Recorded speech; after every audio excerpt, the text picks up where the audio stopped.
সুপ্রভাত। প্রতিদিনের মতন আজকেরও আপনাদের জীবনকে সহজ করার জন্যে নিয়ে এসেছি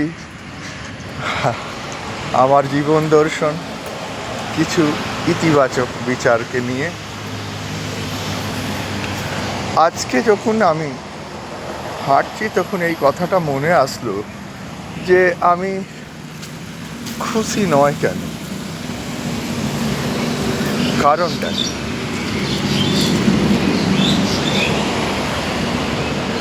কেন আমি দুঃখী? আমার দুঃখের কি কারণ? হঠাৎ এই প্রশ্নের উত্তরটা জেগে আসলো যে আমি খুশি নয় কেন, জীবন আমার ইচ্ছার মতন ঘটছে না, জিনিসগুলো আমি যেভাবে ঠিক চাইছি ওইভাবে হচ্ছে না বলেই আমি দুঃখী। কেন আমি চাই যে জীবন আমার মতন ঘটুক, কিন্তু জীবনের তো নিজস্ব ধারা আছে, ও তো কখনো আমার মতন ঘটবে না, ও তো নিজের মতন বয়ে যাবে। জীবনের নিজস্ব নিয়ম আছে। তাহলে কি আমি সারা জীবনই দুঃখী থাকবো? আমি কি কখনো খুশি হব না? তার রাস্তা একটাই আছে, যে আমাকে মেনে নিতে হবে জীবন নিজের ধারার মতন বইবে।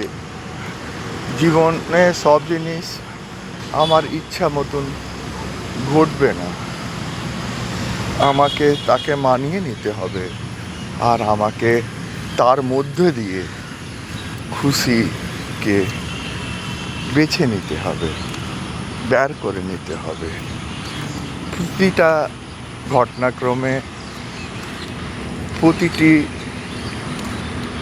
বস্তুতে কোথাও না কোথাও একটি সুন্দর ভালোবাসা, একটি খুশি লুকিয়ে আছে।